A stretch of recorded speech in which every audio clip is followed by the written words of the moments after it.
2024, marzo 26, martes santo.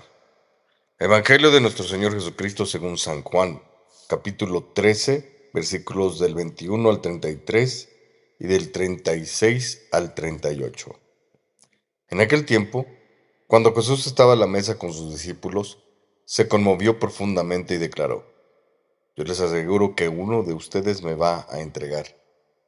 Los discípulos se miraron perplejos unos a otros, porque no sabían de quién hablaba. Uno de ellos, al que Jesús tanto amaba, se hallaba reclinado a su derecha. Simón Pedro le hizo una seña y le preguntó: ¿De quién lo dice? Entonces él, apoyándose en el pecho de Jesús, le preguntó: Señor, ¿quién es? Le contestó Jesús: Aquel a quien yo le dé este trozo de pan que voy a mojar. Mojó el pan y se lo dio a Judas, hijo de Simón el Iscariote, y tras el bocado entró en él Satanás. Jesús le dijo entonces a Judas: Lo que tienes que hacer, hazlo pronto. Pero ninguno de los comensales entendió a qué se refería. Algunos supusieron que, como Judas tenía a su cargo la bolsa, Jesús le había encomendado comprar lo necesario para la fiesta o dar algo a los pobres. Judas, después de tomar el bocado, salió inmediatamente. Era de noche. Una vez que Judas se fue, Jesús dijo: Ahora ha sido glorificado el Hijo del Hombre y Dios ha sido glorificado en él. Si Dios ha sido glorificado en él, también Dios lo glorificará en sí mismo y pronto lo glorificará. Hijitos, todavía estaré un poco con ustedes. Me buscarán, pero como les dije a los judíos, así se lo digo a ustedes ahora. A donde yo voy, ustedes no pueden ir. Simón Pedro le dijo: Señor, ¿a dónde vas? Jesús le respondió: A donde yo voy, no me puedes seguir ahora, me seguirás más tarde. Pedro replicó: Señor, ¿por qué no puedo seguirte ahora? Yo daré mi vida por ti. Jesús le contestó: ¿Con qué darás tu vida por mí? Yo te aseguro que no cantará el gallo antes de que me hayas negado 3 veces. Palabra del Señor. Seguimos con Jesús en la cruz recordando estos episodios.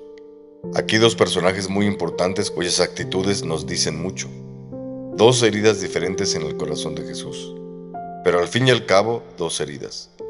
Seguimos con la gran pregunta de Jesús, la pregunta del Getsemaní. ¿Y valdría la pena este sacrificio?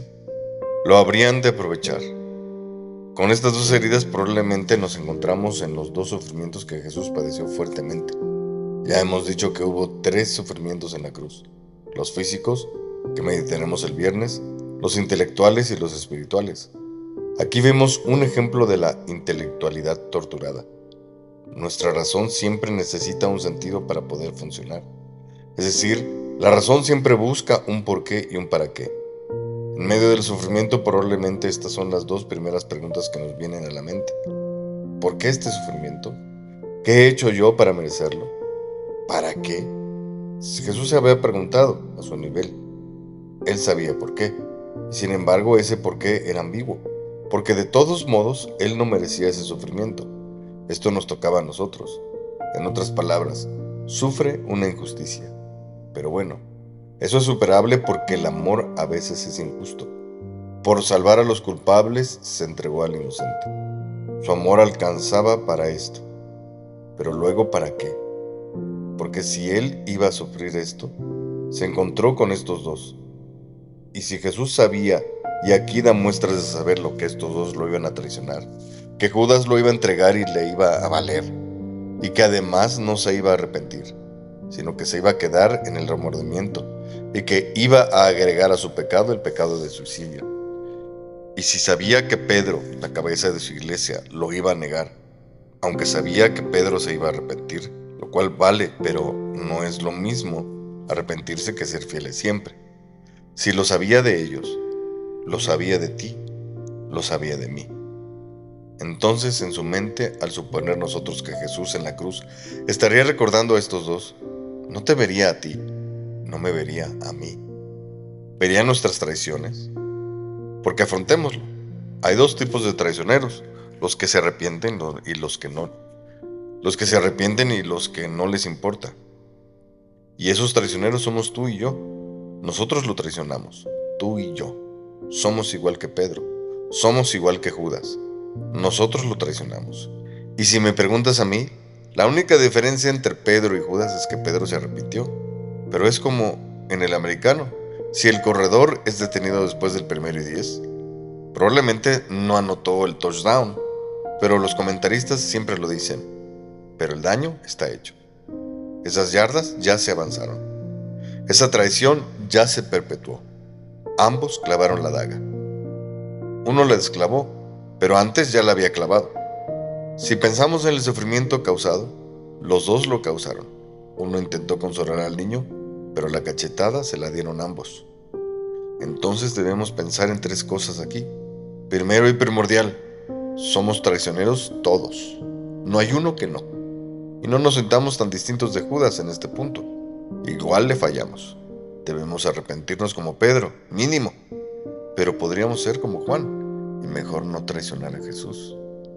Jesús se hace la pregunta, ¿y valdría la pena? La verdad es que sí, no porque nosotros nos lo merezcamos, porque seamos como Juan, sino porque Dios nos ama. Solamente su amor hace que valga la pena. Es más, ni siquiera si nos arrepentimos, porque al final también eso es una gracia ganada por su sacrificio. Jesús en la cruz agonizando se pregunta por alguna razón que valga la pena para estar ahí, que valga el sacrificio, y no encuentra ninguna.